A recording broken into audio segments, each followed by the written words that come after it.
Voilà, chers frères et sœurs, nous vous saluons en ce matin. C'est avec joie que nous nous retrouvons dans la présence du Seigneur. Nous voulons, à ce moment difficile que traverse notre monde et notre société, la Côte d'Ivoire, notre pays, nous voulons partager une bonne parole de Dieu avec vous. Que vous soyez en Côte d'Ivoire ou ailleurs, nous voulons partager cette parole matinale avec vous, car nous avons besoin d'espoir. Nous avons besoin de paroles qui puissent guérir notre cœur. Et justement, en de pareilles circonstances, avec tout ce que nous entendons, le cœur peut être agité. Pour nos croyants, pour nos chrétiens, il peut même arriver à ce moment difficile-là de nous poser beaucoup de questions. Et je voudrais ce matin que ta foi soit ranimée. Je voudrais ce matin que ta confiance en Dieu soit maintenue, soit ravivée. Je voudrais que ta consécration soit maintenue, que le feu ne s'éteigne pas. Ton amour pour Dieu ne s'éteigne pas. La fidélité envers ton Dieu, elle ne disparaisse pas. Garde bon espoir. Et justement, pour garder bon espoir, il nous faut un repère, il nous faut un repérant. Et c'est en cela que l'apôtre Paul nous donne une pensée que je voudrais partager avec vous.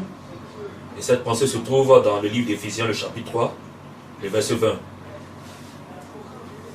Le thème que je pourrais tirer de ce passage va nous amener à faire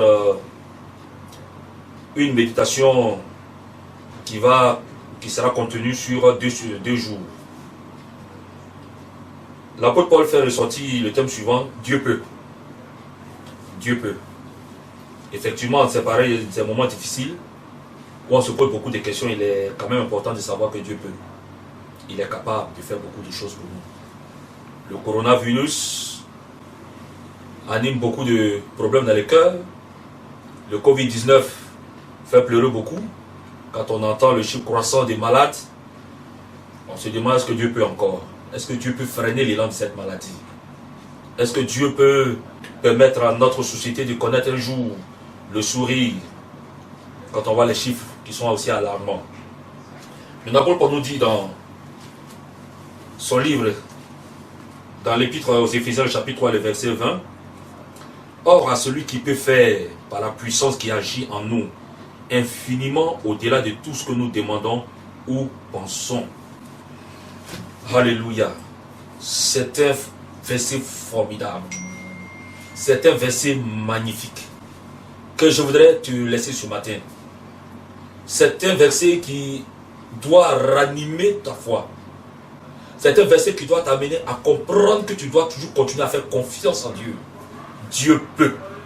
Dieu peut. Justement, il est important de savoir que, au regard de ce que le monde nous présente et au regard de ce que nous vivons, humainement parlant, il y a des raisons de s'inquiéter et de croire que tout est quand même compliqué, difficile. On a l'impression que nous sommes en but à des réalités insurmontables. Au fur et à mesure, les chiffres croissent. Au fur et à mesure, les données nous alarment. De nouvelles mesures, de nouvelles restrictions. On ne comprend plus rien. Ça, c'est l'approche humaine. Mais, divinement parlant, nous pensons que Dieu a des solutions pour nous.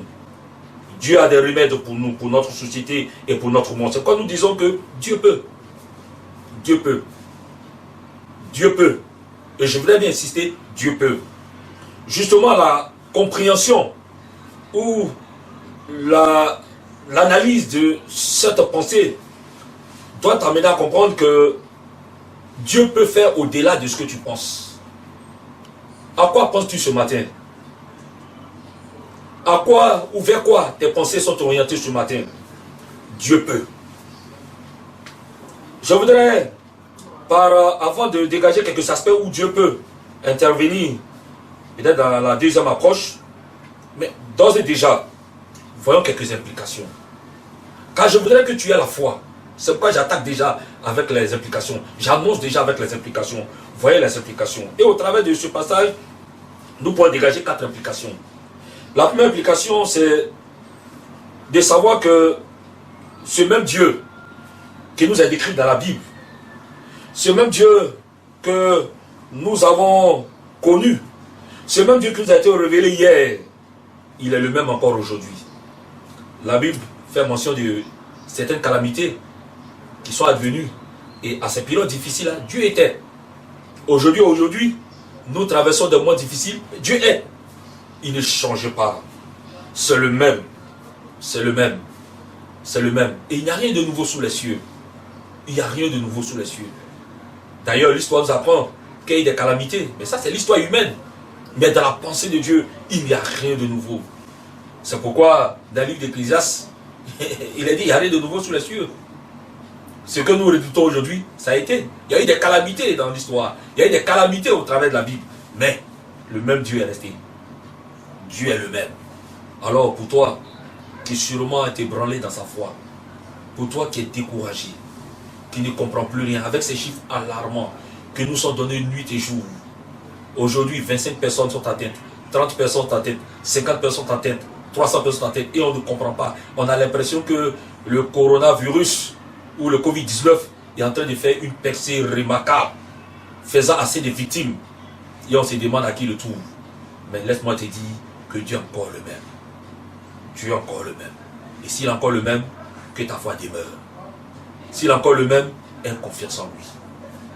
C'est la première implication. La deuxième implication que je voudrais partager avec toi, c'est que si Dieu peut, cela suppose que rien ne lui est impossible. Rien ne lui est impossible. C'est pourquoi Jérémie nous dit dans Jérémie 32, 17, y a-t-il quelque chose qui soit étonnant de la part de notre Dieu? Rien ne surprend Dieu.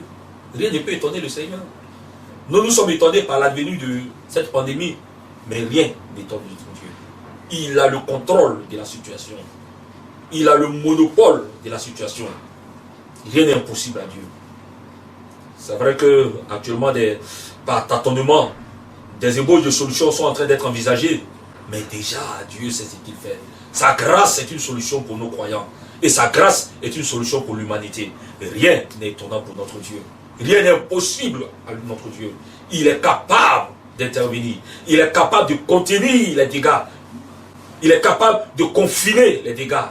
Il est capable, dans sa souveraineté, de faire en sorte que, quelle que soit l'ampleur de cette pandémie, que le monde ne puisse pas être enrayé d'un seul coup. Dieu est capable de le faire. Alors, s'il est capable de le faire, c'est que rien ne lui est impossible. C'est le Dieu de miracles. Toi qui me regardes, c'est le Dieu de miracles. Il peut te guérir, même s'il n'y a pas de solution, il n'y a pas de remède, il n'y a pas de médicament. Dieu est le Dieu de miracles. Et je proclame le miracle dans ta vie. Toi qui es malade, couché, atteint par ce virus, je déclare ta guérison maintenant.